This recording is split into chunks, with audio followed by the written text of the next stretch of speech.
Hemos alcanzado nuestra meta. Ya tenemos los dos extremos que limitan la existencia de nuestro universo. Por un lado, la generada por los fotones que se desplazan a la velocidad de la luz. Y por otro, la que existe en el interior de nuestra esfera.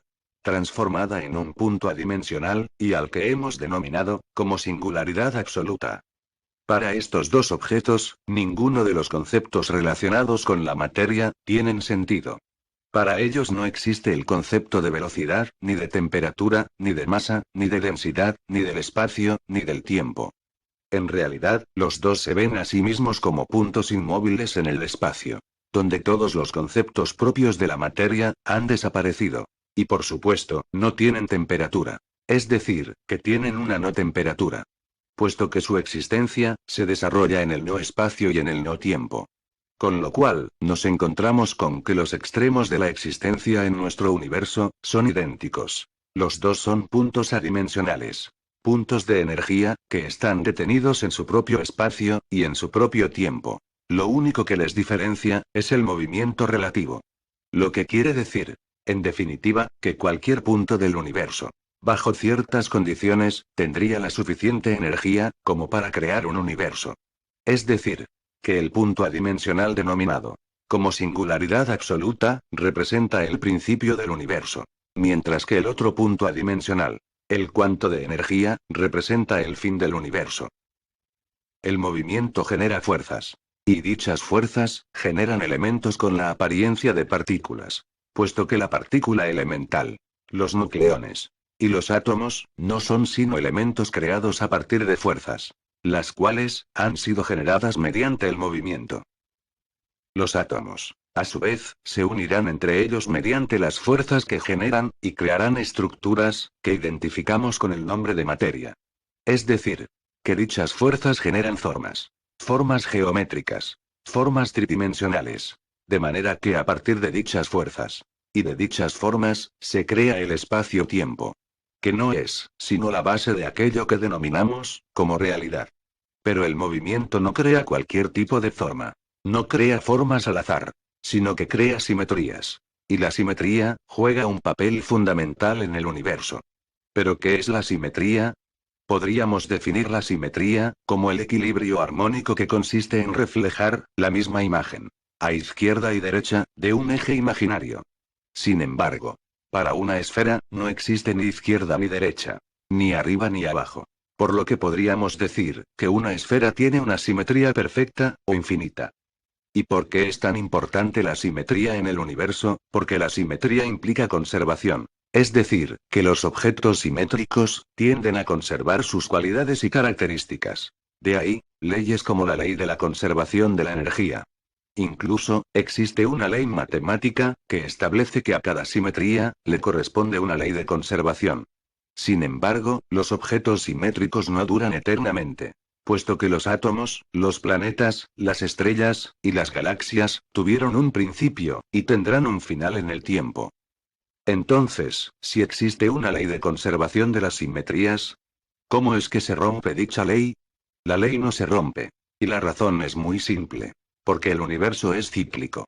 Todos los objetos simétricos que contiene el universo, siguen un ciclo de nacimiento, vida, y muerte. Es decir, que dichos objetos mueren, y vuelven a nacer. Quizás no renazcan en el mismo espacio.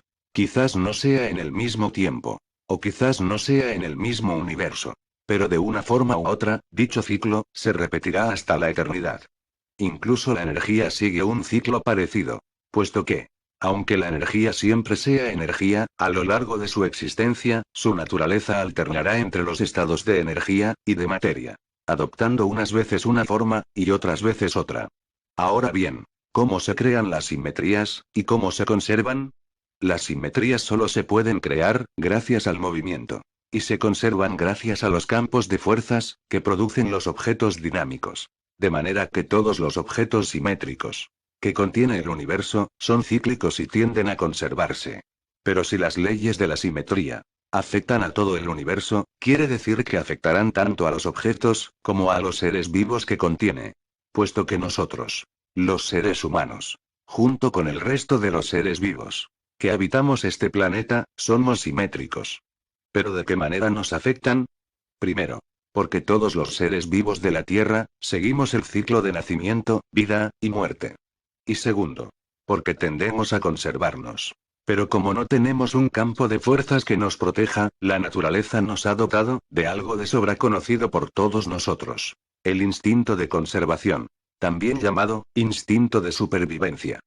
Y todo esto, tiene, y mucho que ver, con el símbolo del infinito. Puesto que el símbolo del infinito, es una figura geométrica. A su vez, es una figura simétrica. Y por último, su entrelazado, representa los ciclos que se persiguen hasta la eternidad. De manera que si realizamos un recorrido sobre la figura de dicho símbolo, podremos ver cómo hay un punto central, que divide ambos lados. Desde el cual, podremos iniciar un recorrido en cualquiera de los dos sentidos. Lo que nos llevaría al punto de partida. Donde acabaríamos nuestro camino. O un ciclo. Pero si continuamos nuestro recorrido, comenzaremos un nuevo camino. O un nuevo ciclo, que nos llevará de vuelta al punto de partida. Y así, sucesivamente. Pero si se fijan con atención, los ciclos no comienzan y terminan en cualquier lado. Sino que siempre empiezan y terminan en el mismo punto. Es decir, que las simetrías empiezan y terminan de la misma manera. Acuérdense de cuando hablamos de los límites de la existencia en el universo.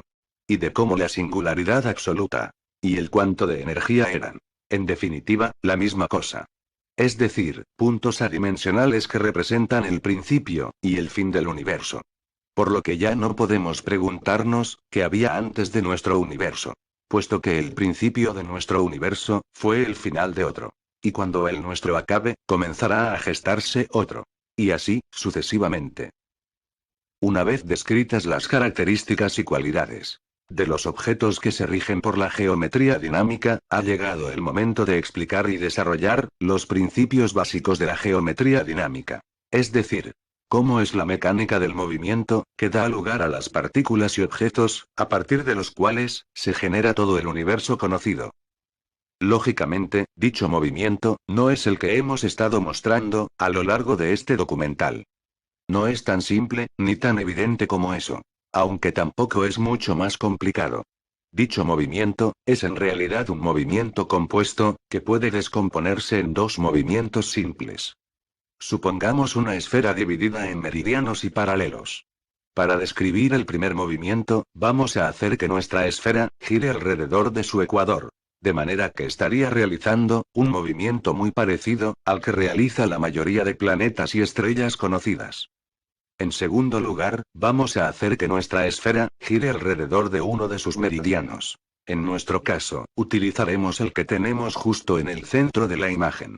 Por ejemplo, si ahora unimos los dos movimientos, nuestra esfera realizará un giro alrededor de su ecuador, al mismo tiempo que realiza un giro alrededor de uno de sus meridianos.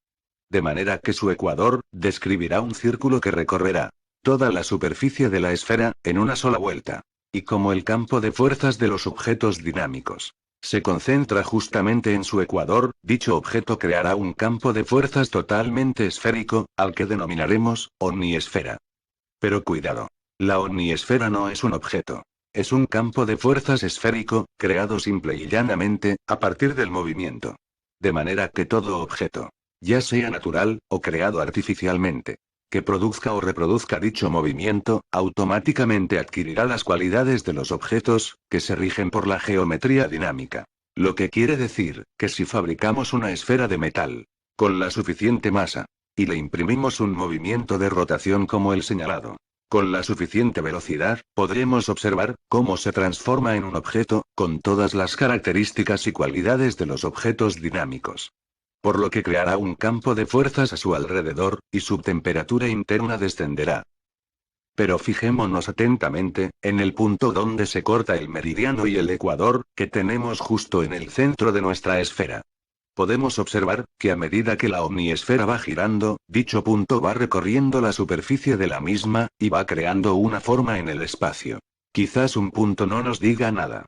Pero si unimos todos los puntos espaciales, a través de los que pasa dicho punto, podremos observar que va generando una figura en el espacio. Una figura geométrica. Una figura que comienza en un punto, realiza un recorrido, y vuelve al punto de partida. Continúa hacia el otro lado, realiza otro recorrido, y vuelve de nuevo al punto de partida. creando una figura simétrica, que seguro les resultará muy familiar, y a la que conocemos, como símbolo del infinito. Pero como ya habrán adivinado, el símbolo del infinito, no es una figura bidimensional, tal y como se pensaba hasta ahora. Puesto que, como pueden observar, la figura que se forma sobre la superficie de la omniesfera, necesariamente debe de ser una figura tridimensional. Dado que en nuestro universo, solo existen objetos tridimensionales. Por lo que el símbolo del infinito, no podía ser menos.